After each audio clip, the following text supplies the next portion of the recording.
I beg to move the motion standing in my name on the order paper. The question is that this motion be agreed to. As many of that opinion will say content, the contrary not content, the contents have it. Second reading of the European Union Notification of Withdrawal Bill. The Lord Privy Seal. I beg to move that this bill be read a second time. My Lords, it is an honour to open this two-day debate, for while this bill is short and straightforward, it is historic. The fact that 187 noble lords are contributing to its second reading is testament to the seriousness with which this House takes its constitutional duty to scrutinise legislation. The challenge of responding will fall to my noble friend Lord Bridges of Headley, and I can think of no one better equipped to tackle this daunting task. My Lords, in May 2015, a Conservative government was elected with a clear manifesto commitment to negotiate a new settlement for Britain in the EU, to ask the British people whether they wanted to stay in on this basis or leave, and to honour the result of the referendum, whatever the outcome. The Government has delivered on these commitments. This House passed a bill to deliver a referendum without placing conditions on the result. On the 23rd of June 2016, the British people delivered their verdict. My Lords, this bill is not about revisiting that debate. This bill responds to the judgment of the Supreme Court that an Act of Parliament is required to authorise ministers to give notice of the decision of the UK to withdraw from the European Union. It asks Parliament to confer upon the Prime Minister the power to notify and commence formal negotiations for withdrawal from the EU. My Lords, many views have been expressed over what might be expected from your Lordship's House as we scrutinise this bill. Some have asserted that this House will ignore the referendum result and seek to use this bill to frustrate the process of leaving the EU. As someone who understands our collective sense of responsibility to our important constitutional role, I don't share those concerns. I am confident that noble lords will take a constructive approach in our deliberations. I'm under no illusions about the challenge and rigour that will be evident in our debates, and that is right and proper. Noble lords bring a wealth of expertise to our proceedings, and it is precisely when we bring this to bear that we show this House at its best. But I also know that noble lords respect the primacy of the elected House and the decision of the British people on the 23rd of June last year. This bill was the subject of detailed debate in the other place and was passed unamended with an overwhelming majority of 372. It comes to us with a strong mandate from both the people and the elected House, and we should not overlook that. Although this is an important bill, my Lords, it simply allows the Government to start the process of withdrawing from the EU. Subsection 1 of Clause 1 confers on the Prime Minister the power to notify, under Article 50 of the Treaty on European Union, the UK's intention to withdraw from the EU, a decision taken by the people of the United Kingdom. Subsection 1 also gives the Prime Minister the power to start the process to leave Euratom, because although Euratom is constituted under a separate treaty, the 2008 EU Amendment Act made clear that the term EU, as used in legislation, includes Euratom.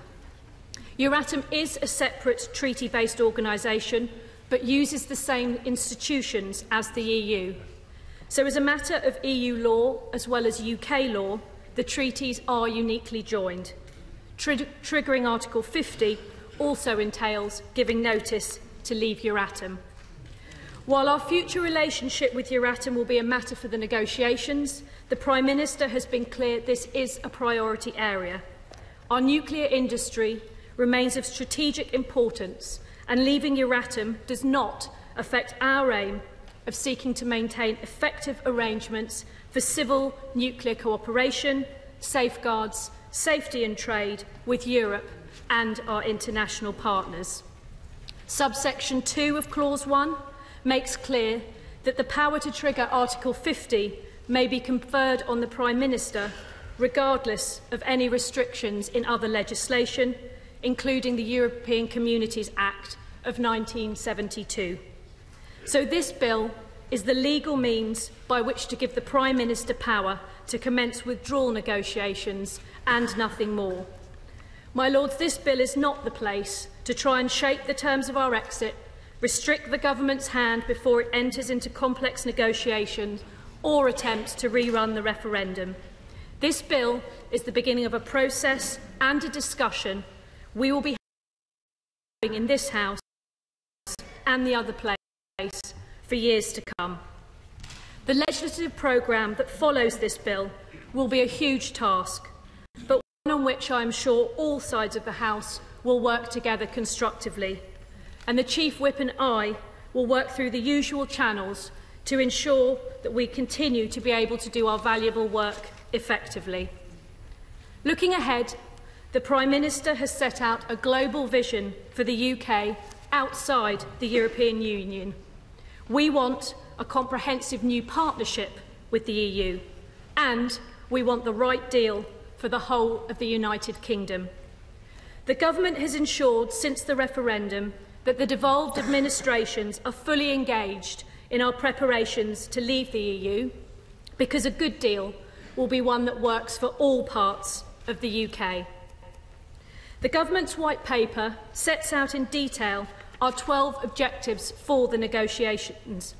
As noble Lords will know, they are to provide certainty and clarity wherever we can, to take control of our own laws, to strengthen the precious union of the United Kingdom, to maintain the common travel area with the Republic of Ireland, to control immigration to the UK from Europe, to secure the rights of EU nationals in the UK and UK nationals in the European Union, to protect and enhance workers' rights, to pursue a bold and ambitious free trade agreement with the EU, to secure new trade agreements with other countries, to ensure that the UK remains the best place for science and innovation, to continue to cooperate with our European partners in important areas such as crime, terrorism and foreign affairs, and to deliver a smooth and orderly exit from the EU.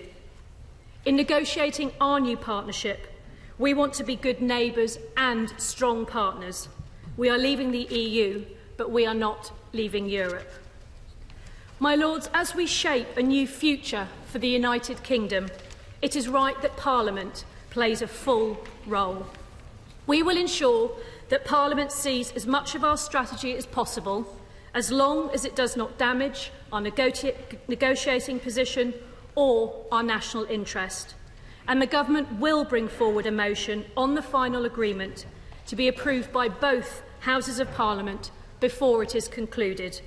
We expect and intend that this will happen before the European Parliament debates and votes on the final agreement. Noble Lords have already demonstrated the value of the work of this House as we prepare to leave the EU. 11 reports relating to Brexit have been published by our select committees, with at least 8 more to come in the next few weeks. The first tranche of reports covered issues including the impact on financial services, trade, fisheries, policing and security, and the acquired rights of EU nationals. The Government responses will be published over the next few weeks, and the committees are well underway on their next inquiries.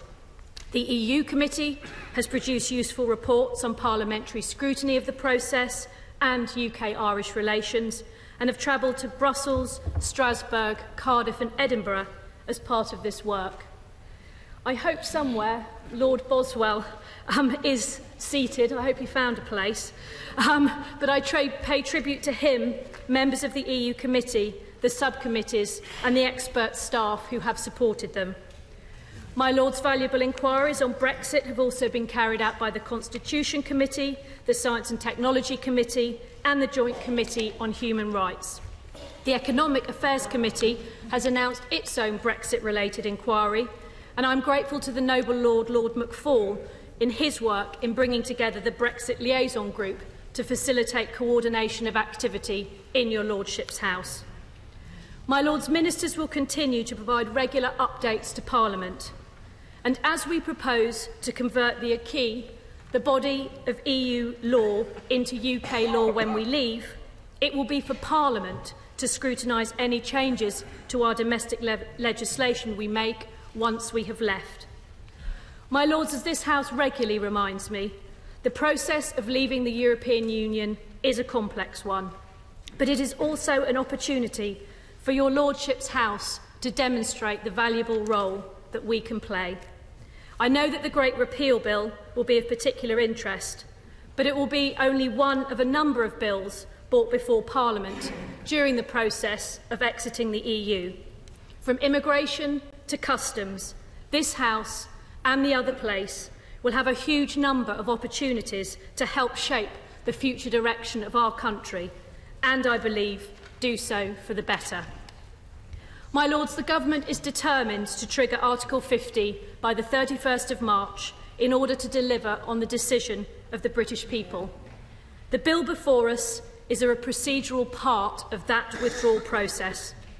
I welcome the constructive tone we have heard from the opposition that they will not seek to frustrate this process, while of course undertaking the scrutiny role we are here to perform. Leaving the European Union offers our nation many opportunities, and I am committed to working with all noble lords to ensure that we achieve the right deal for Britain. This bill confers upon the Prime Minister the power to begin the process of leaving the EU, and I commend it to the House. My Lords, I beg to move.